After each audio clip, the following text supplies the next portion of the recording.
Good morning, everyone. So, our topic for today is all about Philippine cartoons, political caricatures of the American era. First, let me explain or discuss muna po kung ano nga ba ang caricature.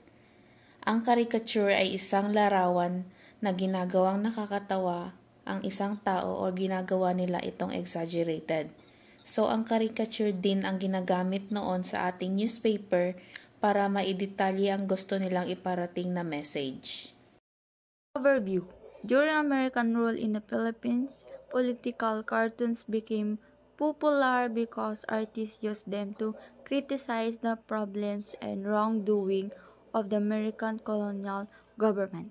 So based sa ating module, tatalakayin natin naging parte ng political cartoons during American era at kung sino-sino ang mga artist na sa likod ng mga political or cartoon. Dito naman tayo sa background of the author. Born June 8, 1945 in Massachusetts, USA, McCoy graduated from the Kent School in 1964. He earned his BA in European Studies from Columbia College in 1968. He earned his MA Asian Studies in University of California at Berkeley in 1969. He earned his PhD in Southeast Asian History from Yale University in 1977.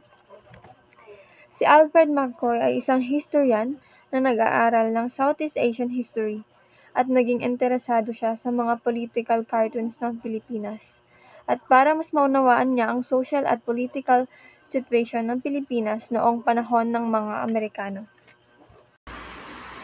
Alfredo Reyes Roses, born on April 29, 1932, a painter, an essayist, and a versatile artist, holds a prominent place in the history of Philippine art. He is a painter who started with a figurative style but soon began to amalgamate expressionism, fauvism, and impressionism in his paintings.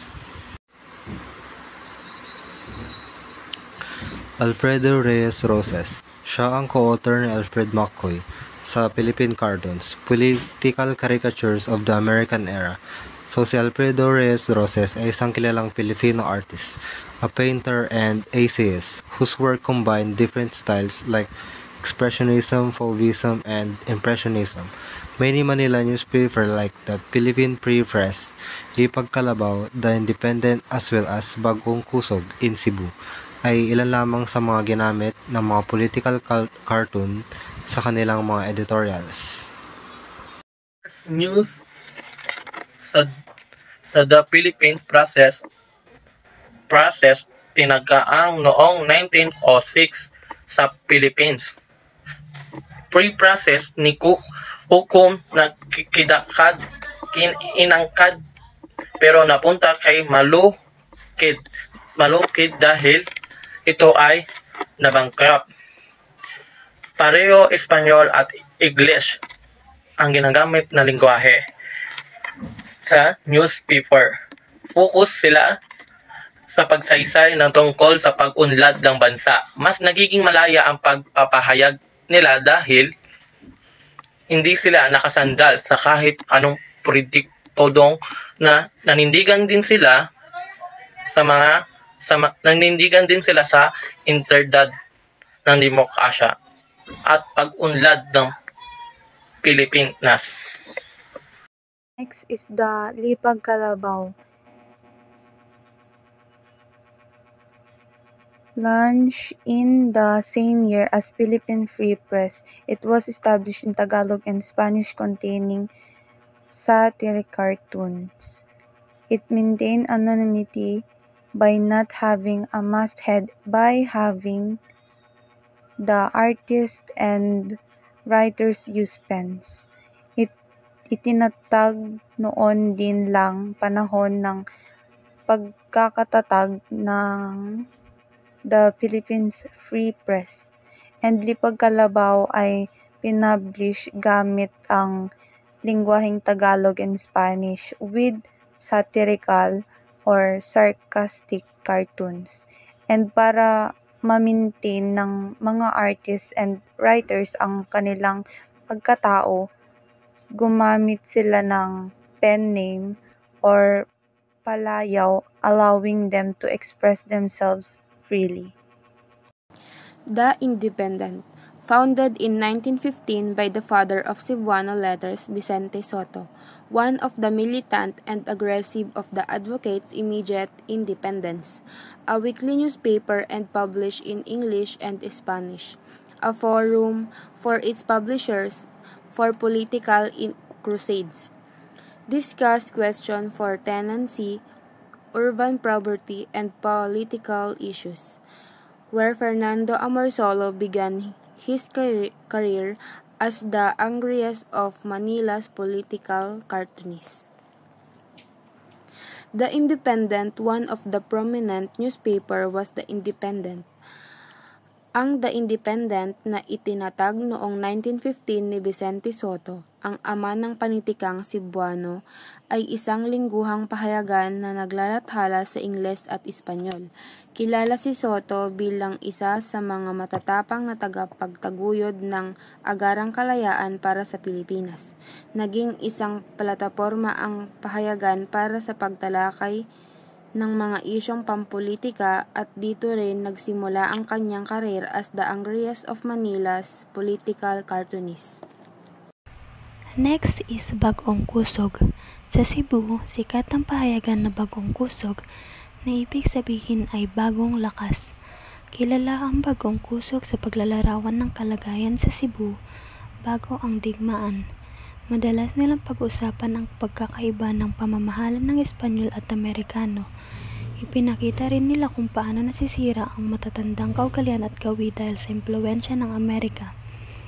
Binabatikos din nila dito ang mga maling tinuturo ng mga Amerikano dahil nakikita nilang delikado ito sa kabutihan ng mga kababaihan. And lastly is the historical background of the political cartoon. These political cartoons of the American era offer a unique and valuable historical record. They capture the complexities of the period, revealing the struggles and aspirations of the Filipino people. They also demonstrate the power of art as a tool for social commentary and political change. Una, strict Spanish censorship. The Spanish colonial era in the Philippines stifled political expressions through strict censorship, forcing publications underground. Sa panahon ng pananakop ng Espanyol, sobrang higpit ng censorship kaya halos imposibleng makapagsalita ng kanilang mga saloobin ng mga Pilipino. Dahil dito, napilitang magtago ang mga payagan at iba pang publikasyon. Pangalawa, American Period's initial scrutiny. American colonial period initially involved government scrutiny of newspapers to prevent anti-American sentiment. Mahigpit na binabantayan ng mga Amerikano ang mga payagan para maiwasan ang paglaban sa kanila. Historical background of the political cartoons. Easing of censorship in El Renacimiento. The establishment of a civil government in 1901 lost censorship, leading to the rise of influential nationalist newspapers like El Renacimiento, which advocated for freedom but faced legal challenge. Easing of censorship in El Renacimiento. Nang may tatag ang isang sibil na pamahalaan noong 1901, humina ang censorship dahil dito sumulpot ang mga impluwensyang pahayag na nagtataguyod ng nasyonalismo tulad ng El Renacimiento na nagsusulong ng kalayaan ng pamamahayag, pero naharap din sila sa mga legal na hamon. Laban Guardia's endurance. Despite setback like the closure of El Renacimiento, new publication like Laban Guardia emerged and continue to thrive, becoming a leading newspaper in Manila. Kahit na nagsara ang El Renacimiento, sumusulpot ang mga bagong pahayagan tulad ng Laban Guardia at patuloy na umunlad. Naging isa sa mga nangungunang pahayag sa Maynila ang Laban Guardia. As we conclude this journey through Philippine cartoons, political caricatures of the American era, we are reminded of the enduring power of art, to express truth, challenge authority, and inspire change. These cartoons serve as a testament to the resilience and spirit of the Filipino people who, even under colonial rule, found ways to voice their opinions and fight for their freedom. Thank you po.